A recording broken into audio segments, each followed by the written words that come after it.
Hey guys, I'm Richard Fitzgerald. This is Dubai Works, where we interview the business leaders making a difference in this great city. That business with scalability was very interesting to me. I like building something that has legacy.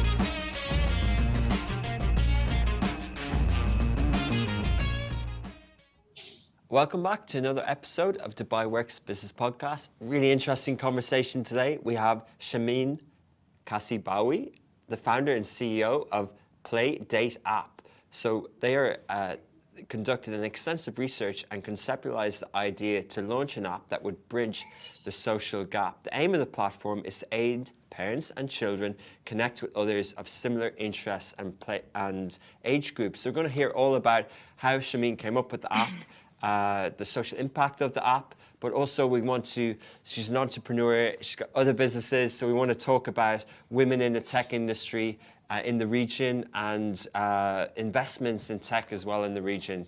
Good morning, Shamim. Good morning. Thank you so much for having me. And thanks a lot for joining. How are you? And can you tell us a little bit about your company? Yeah, of course. So I'm great. It's Friday, so super ready for the weekend. So Playdate is an app that helps families build a social circle for their little ones. We focus on matchmaking families based on their children's interests, ages. The app, I came up with the concept in 2015, and I've been working on it since, believe it or not. We tend to target the generation who are familiar with creating relationships online. So millennials, Gen Z, they are having kids as we speak. And our users are different scenarios. So we've got, expats obviously moving to a new country, kids who are being bullied at school and not creating relationships, kids who have ADHD or suffer from or have a specific, a character that, or even speak a specific language, and their parents just want to create that kind of relationship or, create a relationship with other families that are going through the same thing. So the kids are kind of in a familiar zone, kids who live far from school. So there's different cases. We are very much a Dubai-born company. We're very proud of that. We're female-led. And we are going into the States as we speak. It's our biggest market to date. Amazing. So do you describe it as a social network or is it a community app? How do people discover it and how do they get on board with using it initially? So typically, people find us when they are looking for play dates. So obviously, I scored with the name. I got lucky there. So if you're looking for a play date, I get a lot of downloads, for instance, from Singapore, from Hong Kong, other expat cities. And people, it's more of a social media network. We are, you look at Lunch Club, you look at LinkedIn, you look at Facebook. All of these things are community-led. So yes, community is a huge aspect, but there is no platform out there in the world globally, believe it or not, which is rather disappointing that it's just purely for families to create relationships. And is it the idea that they connect online, but when you say play date, and forgive me if I'm a bit out of touch, but I'm not a parent. So do parents look to arrange people to find that have similar interests, and then they would go somewhere and play together, and in a whatever, like an area which could be outdoor, could be swings, could be indoor, could be things like that? Yes, so basically you jump on them, you create a profile for your child and your family, you share as much information as possible. So these are the languages that, my child speaks and we speak, this is where we're from. And then you get a message from me I'm a newish mom. And then you swipe your profiles then live, and then you swipe right, swipe left to match with other profiles, and then you can message them. Now, how you meet up and where you meet up is obviously completely up to you, but obviously we always recommend meeting somewhere public to start off with. It's usually used by people who are like, say, coming into Dubai or traveling to a new city, and they say have one child, and the parents are just unable to entertain this child by themselves, so they kind of link up with other people and various cases, I guess.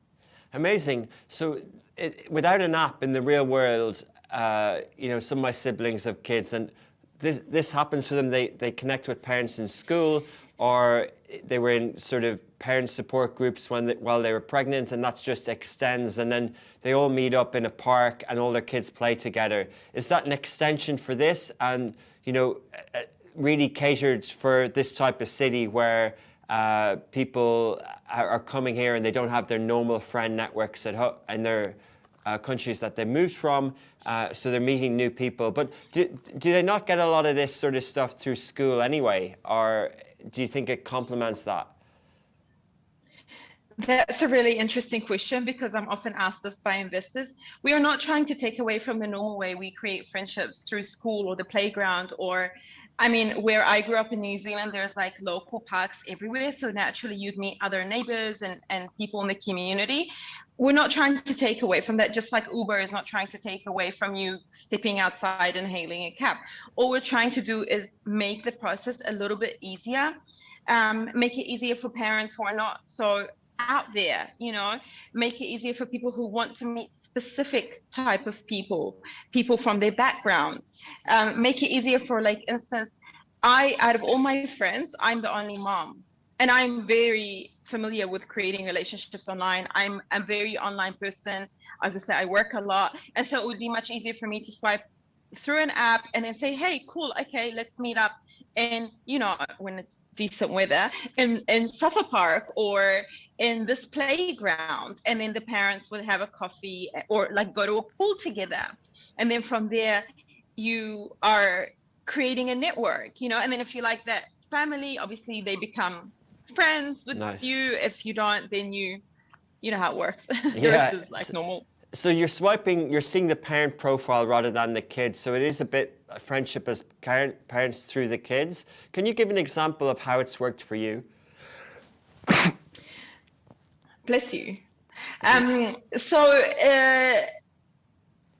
You are seeing the child's interests and profile. So for instance, you're seeing their ages.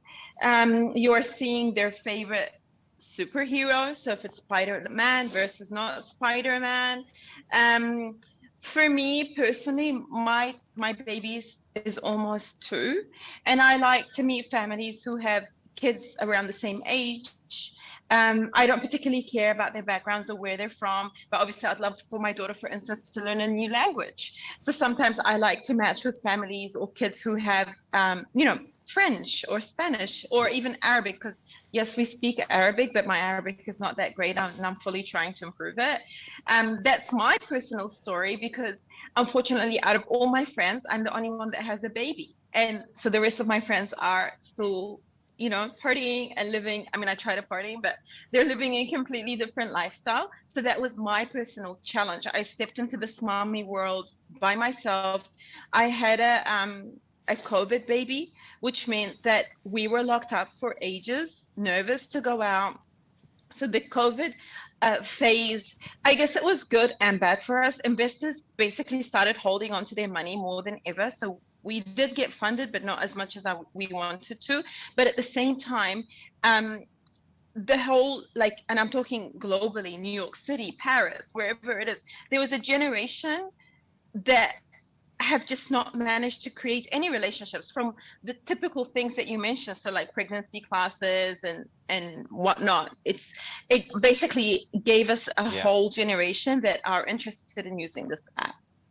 Interesting. So you came up with the idea 7 years ago before you had a child, so you kind of preempted this one. And when did you actually launch it? And can you talk us through some of the stages of launching, first people using the app to, if you can reveal any numbers of how the uptake has been until today?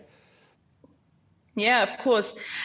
See, I love to share this story because I feel like when it comes to tech, everyone wants to get into tech, but it's such a big challenge, and every day there is a new challenge. And I don't have a tech background. I'm very much a communications marketer, brand builder.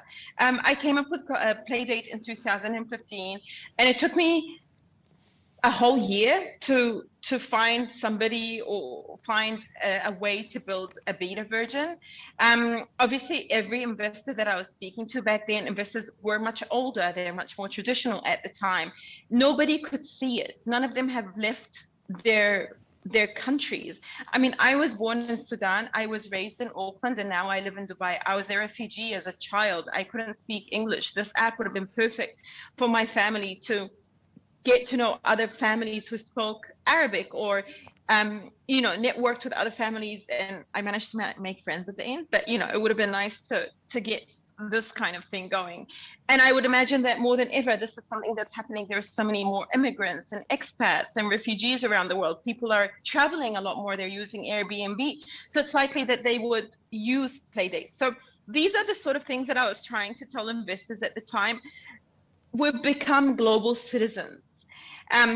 It was a challenge. Nobody could see it. So what I did is I took all my savings and we built a beta version. It was good enough for me to prove the concept, good enough for me to say, oh my God, people are actually using this. People are actually craving this. And then what I did is, and I wasn't a mom, you're absolutely right. Back then, I went on every single mommy group on Facebook globally. I researched them and I found them, and I took a screenshot of every single mom who was looking for a play date. Mom, dad, everybody who was looking for a play date. And there are loads of these people. Loads. So I just gathered up as many screenshots as possible. I then obviously changed some features, added features, removed features.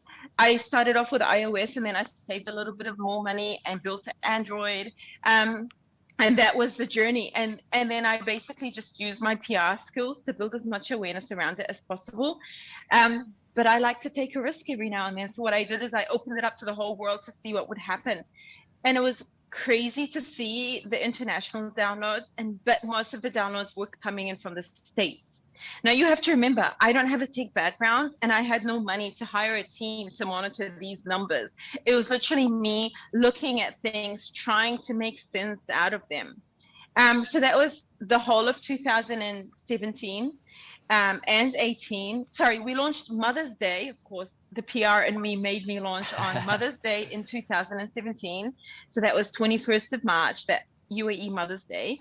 And then from then, I just tried to understand as much as possible, as much PR as possible, linked up and created as many community events as possible to get to know the mommy scene. That was the whole of 2018 and 2019. So then come 2020, I was ready to get some money. And then COVID hit. And then I got pregnant. And so I was having investor calls like this with my stomach down here, trying to hide it because I was scared that they would feel that I wasn't, that I would just have a baby and lose my mind or not be capable. You are scared when you are going for your first round of investment as a woman, as a mom. But yeah, I managed to close some money. I raised from an amazing VC. They were super supportive. And I took that money. I raised $250,000 and at an evaluation of $2.5 million, which was, I don't know if I should be revealing these numbers. Maybe cut that bit out. If you're watching, ignore these numbers. But the raise amount was very much public. But I took that money and I basically used it all on the product. I upscaled my tech as much as possible. I did all the things that I didn't have money to do, speak to normal consumers and test the product with them and survey people, understanding, what they liked, what they didn't like. And the findings were really interesting. Meanwhile, we're still growing in the States organically with no marketing budget whatsoever. I'm getting requests from Asia, from Hong Kong, from Malaysia, from Philippines, from Singapore. Bring the app here. We want to grow your app here. So I feel like I'm just going on. Amazing. Hopefully that's answered your question. No, it's a fascinating story. It's brilliant. So I think what you're putting across there is that because you're the founder of a comms agency, a PR agency, Spread Communications as well, right? And you're doing that in the background. So I take it that you led with the product first, and it's organic. So people are obviously searching in app stores or are hearing it through word of mouth, and they're using the app, and then you're just responding to upgrading features, UX, UI, changing things around. Is that kind of what stage you're at? And I assume that was kind of a seed round, so you're still really focused on growing the user base. Yes, so that was a pre-seed round that I raised. So I ended up closing altogether $350,000, 380,000, just under 400. That was a pre-seed. You really use that money to build the tech and market test with a little bit of media buying budget. So we are testing. Obviously, Dubai is our playground. It's and getting users here. I'll explain in a bit, but. We were testing in New York City, in the suburbs where young families live, as well as Silicon Valley. These specific areas are known to have people who, they've used Bumble, they've used Tinder. It is natural for them to move onto something like this once they have a child. They believe in creating, they even create friendships online. And then we also tested in LA. The customer acquisition in LA, fun fact, is $160. Wow. That is how expensive LA is. Yeah. New York is not much lower, but it's a little bit more realistic because the numbers are quite higher. LA is obviously a really big city. It's super fragmented. So it would have been a little bit harder for us to get in there. So now I'm actually in the middle of a funding round. I'm raising $4 million. And that would be to pilot into New York City, like solid, hire people who are going to help me to follow the same process I used in Dubai. So in Dubai, we focused on community events. We are very, very much in the family community. We love to give back. We love to host events. So we do events, lots of them, at least once or twice a month. Whereby we get experts to speak to families about the crazy world of becoming, a parent. So we do those with brands, we do them with nurseries, we do them with schools. We also do product sampling at home. So imagine you're a mom or a dad, you've had a really hectic day and you just get a gift from us. So we actually started that again in COVID. I was like 7 months pregnant.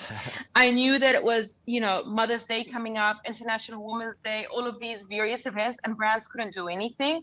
So I literally, as you know, PR background, I spoke to a few of my PR friends. So Unilever came on, P&G came on, Johnson & Johnson came on. We literally had a bag with Playdate on it full of gifts that went out to, I first did 50 moms, 50 families, and then I did 200 families. Packed by myself. So we just basically packed them up and sent all of these amazing gifts out. And then we continued testing that revenue model. And that was amazing because, walking through a supermarket at Carrefour, the whole tasting or experiencing a product is still not doing well as much as it did prior to COVID. So imagine getting your product inside a home where the demographic of their family, their background. So we gave brands a whole new experience of, publicizing their products. Amazing. And then finally, it's the vouchers. We just put a bunch of vouchers on the app. So what I'm trying to say is, as a product, you go and you pivot, and Richard, you probably know this more than anybody with your experience. You have to pivot and you change things every now and then, but things like COVID actually help you at times rather than hinder your business. Amazing. Yash, listening to you there, it reminded me of the story of the lady who founded Bumble and Tinder before, in terms of real world marketing, getting the flyers out there, doing events, doing university stuff. And you seem to be very good at that. But even though it's a digital app and it's trying to help utility wise for time poor people, you're still getting out there in the real world. But while you're really good at that, did you hire a co-founder? Do you have a co-founder, a CTO? Like, how did you do the tech? Do you believe in remote working? And is your tech and development team spread around the world as well? Or how does that structure work? So let's just go to the founder of Bumble, Whitney. Yeah. She is like my biggest hero.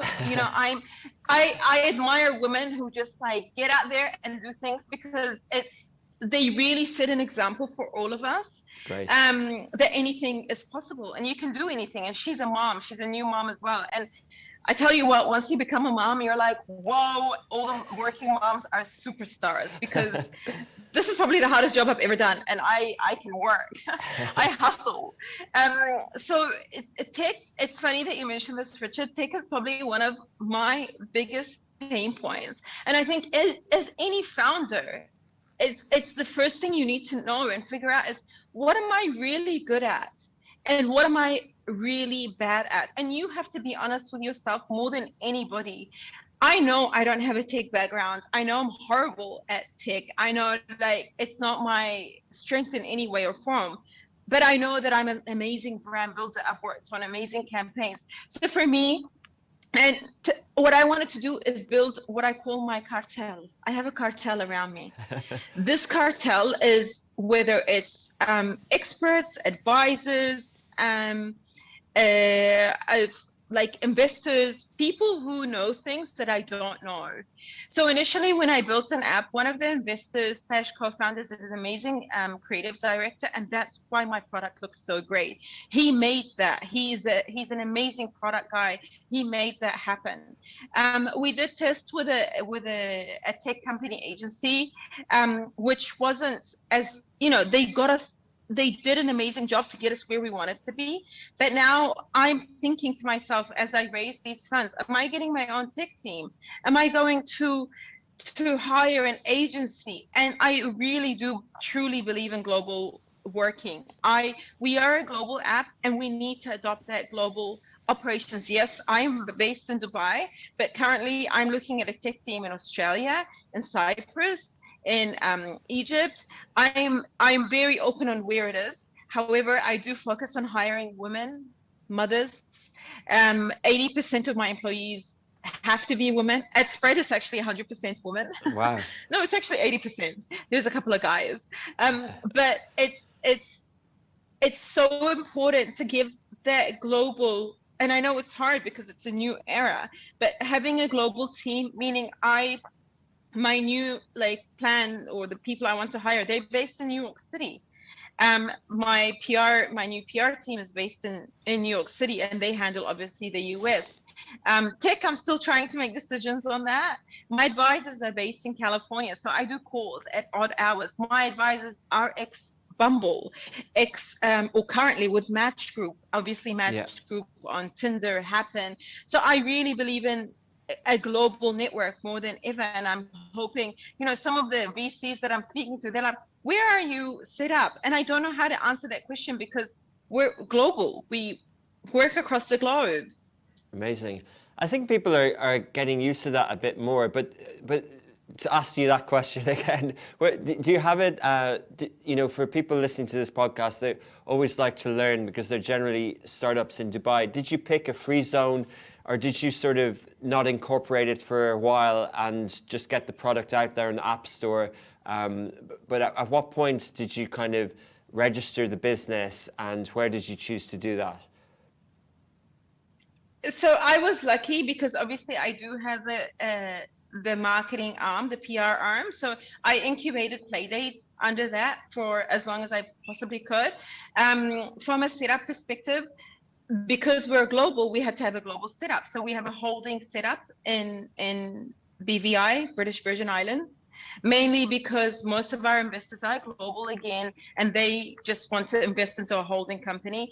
As we set up in the UAE and the rest of the world and have physical presence, we're actually looking for probably DED, but I am also looking at N5, which is the obviously Dubai Media City, and they've got the team there are absolutely amazing. And obviously then you've got Abu Dhabi. The options are just so amazing in the UAE right now. I'm not sure which way I'm going to go, but N5 looks like where I'll probably end up. Amazing, thanks for sharing that. Yeah, I think it's it's common for people to in the UAE to have their holding company for shareholders either in Delaware or BVI or somewhere like that, or even Abu Dhabi Global Market.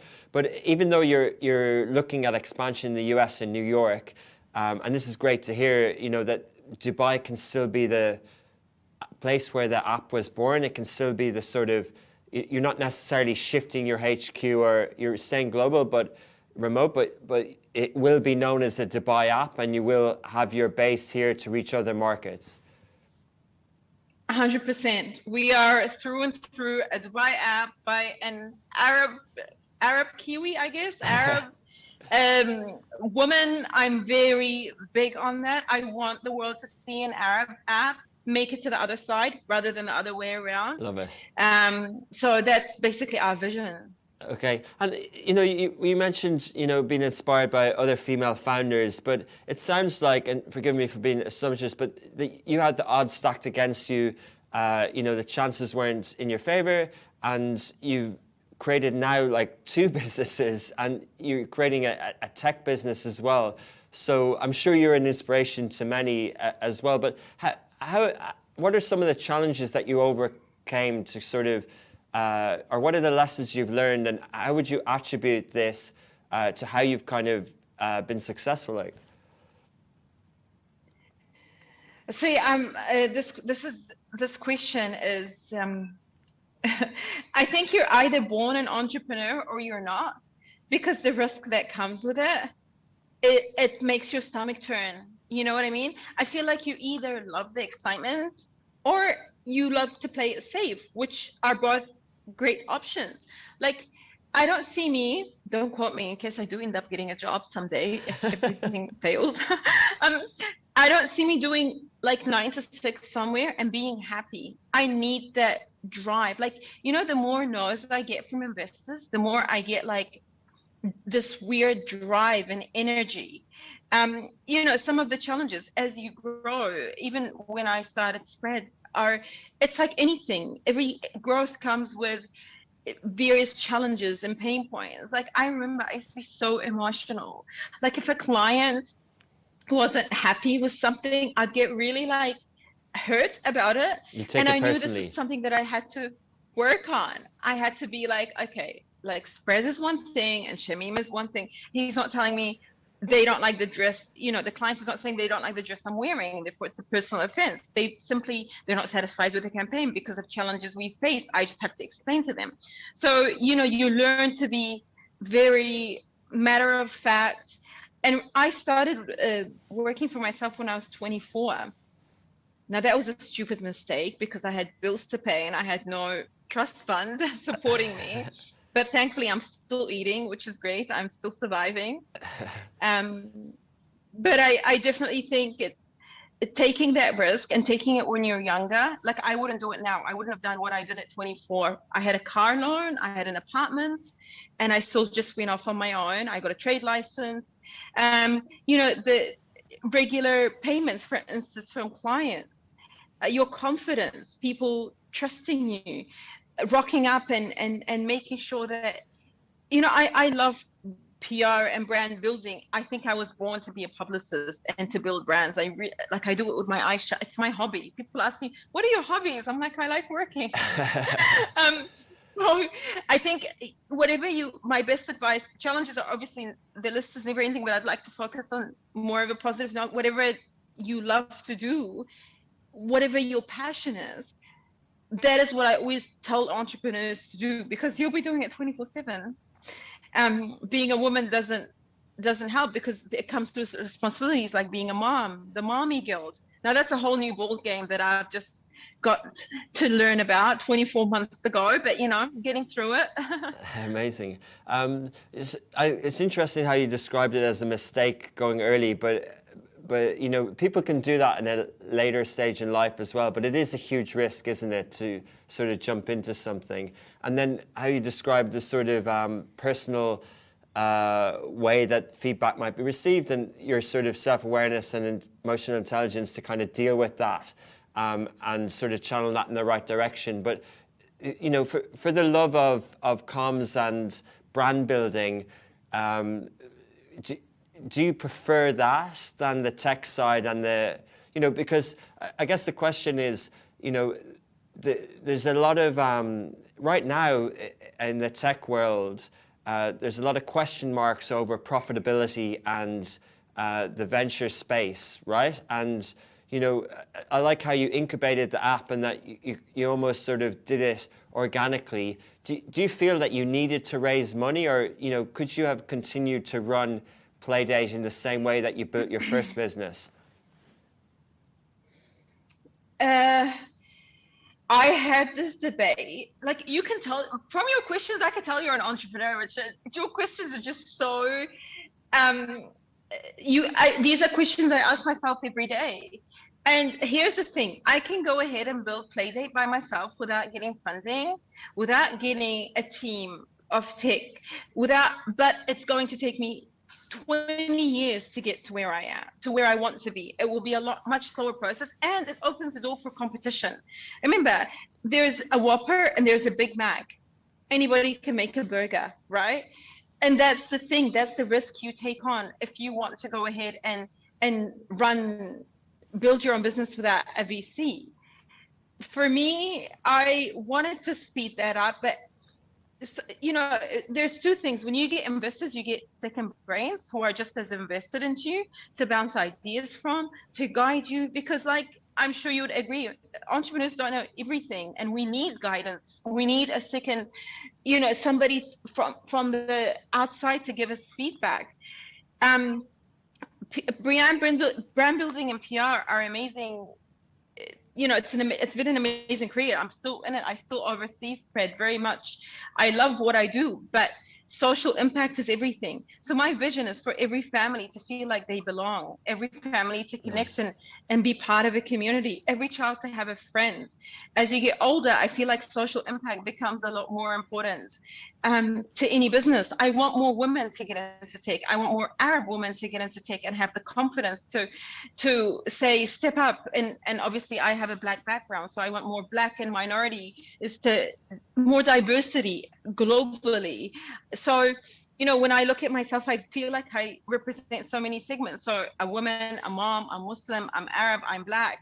And to have that kind of background, you have to rep all of these people and make them feel like they can do it as well. Whether you're sitting in Ghana or in Sudan or in Palestine or in Syria, all of these women, I want to give them job opportunities. I want to help them work remotely. So I feel like social impact has become more important to me as Playdate has been growing. Amazing. That's a really strong vision. And yeah, I get that. It's not necessarily a criticism. It's just to understand the decision-making process of how to scale it. And to react to where people are downloading, but trying to sort of scale it regionally as well and empower similar people in the region. I think, what about being a female founder in terms of, you've worked here, you've set up a business here, and I think we all know that the Western perception of opportunities for females, especially in the UAE, is false, that females have a great opportunity and it's as gender diverse as possible. I don't think we need to go into that one, but what I want to ask is, as someone raising investment, did you, from regional VCs, did you feel that people, like hiding the pregnancy, did you feel that people weren't taking you seriously as a female? And was that different if you spoke to VCs in other parts of the world? Look, I think our tech startup in the region, we're growing and we're growing very quickly. But I definitely think that, for instance, Silicon Valley and New York City, they're much more ahead of us and they like to take risks. Remember, fintech, healthcare, real estate, these are all sectors that are generally known to sort of boom in the Middle East, right? I think it wasn't about me being a woman. I think it's also about my business, right? So they're like, oh, cute little matchmaking app for families. Like, okay, this is a community. And if you think about it, most businesses that are blowing up right now are all community driven. So Airbnb, Facebook, Uber, Kareem. Also, I think one of my biggest challenges is that there's nothing to compare it to. Like, if, Kareem had Uber. So investors were like, oh, yes, I get that. Cool. Again, another challenge I've got in my region is that most of the investors and decision makers are actually men. So, and traditionally in the Arab world, as an Arab, the play dates and things like that are actually managed by the mom. So I feel like my challenges were completely different. I definitely think that there is a lot more female decision makers in the West when it comes to investments.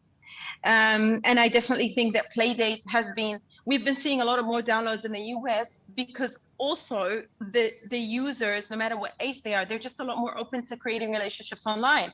It's not to say that our region is not as open. No, it absolutely is. And there's thousands of Arab mixed background expats like myself out here. And there's a lot of Western expats, but I definitely think the numbers are much higher in the US. We will always be in Dubai. Dubai will always be our home, but it's just that we have a huge chance of growing much faster in a market like the US. So you didn't think it was something that made it harder? That you would have got as many no's as a male founder for this app as you did as a female founder? Yeah, I think if I was a man, I would have got a lot more yeses, honestly. And even if you look at my investors now, like mostly are global investors. Okay. And even now when I'm going for this round, it's more global investors. Okay, interesting. Fair enough. But on the regional thing, you know, what do you think it will take for mums in the Gulf, in Levant, in Sudan to download this app and to use it? Do you think it's a factor of, you know, Arabizing the app, marketing, or are we stages behind in terms of actual economies and digital penetration and things like that? Oh, absolutely not. I think that the minute the app is available, moms will start using it. Now it is available, but remember, I have no budget to do any proper marketing in like Saudi, or I actually meet, and I obviously talk a lot, and I have a lot of networks, and I meet a lot of people. I've met amazing Saudi women who would use this in a heartbeat, Emirati women, Omani, Lebanese. I had a Lebanese influencer reach out to me and say, she's based in Abu Dhabi. She has loads of like followers. New mom, has a baby, and she was like, "Oh my God, this is amazing!" Like how, but I don't see anyone around me in Abu Dhabi because remember, because I haven't had a lot of budgets, I've been restricted to focus only on Dubai. And I think the other thing is, I don't think it's about the consumers. I think it's about the investors taking a risk. So most investors' feedback would be, "Hey, we just want to see a little bit more traction." How do I get more traction if I don't have any money to raise awareness? There's only one of me trying to create all of these events and secure opportunity. This is a problem. What came first, the egg or the chicken? Like, how do I get your numbers? Yeah. Without a team. But so on market entry, you know, do you follow the data points like New York, or are you kind of going, I'm just going to I'm going to make this available in every app store and see what happens? Or are you more strategic about it? I'm going to do events in Dubai first as a marketplace, you know, make it available, but hope that there's people to match, and then Abu Dhabi, and then pick cities like that. Is that how, you know, as part of this, say, this next round, are you writing down which cities you're going to put that effort in? Yeah, absolutely. So Dubai will always be our bread and butter. Obviously, next door is Abu Dhabi, so that's an even Sharjah. That's easier to get into. Funny, speaking of Abu Dhabi, I had a young Emirati doctor, a new mom, also reach out to me and tell me, like, a crazy amount of followers in Arabic. She was speaking to me. She's like, "I love the concept. I told my husband this is an amazing concept, and I wanted to do it, but I never got around to it." Nice. So this is just to show you how, you know, the new GCC and Arab generation they're coming up with amazing ideas, but I feel like the VCs and the investors is what's shutting us down. So yes, I'm going to go city to city. We will continue with what we're doing in Dubai and get our process. I'm a very process-driven person. Get our ABCs right. And so therefore, there is a manual and there's a book where then I hired a marketing and brand manager who's also hopefully a mom in New York City to do the same thing and basically adapt it. Okay. So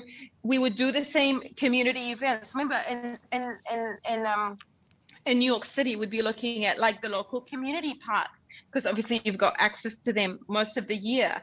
I want to introduce this kind of Zoom calling. So if you're in Paris and you're and you want to connect with a child in Vancouver, for instance, you both speak French and there is like snow or lockdown or whatever, you can have Zoom play dates. Obviously, this is ideal for the 8 and 9-year-olds.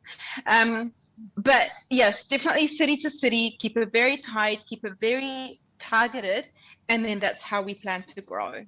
Interesting. And what about monetization? What's the business model? Yeah, so B2C naturally. So subscription of $4.99 per month. And then we have a huge B2B aspect. One of the biggest challenges I've always had in my career dealing with campaigns for brands is reaching families at home. Obviously, you use the influencers model, you use the media, you use every single model, but there's never been a straightforward model of getting the products at home, or, you know, hosting events and inviting real consumers to the event who are actually going to go to Carrefour next day and purchase your product. So we have sampling, direct, measurable, targeted sampling for homes. We have vouchers that you can give us for the app.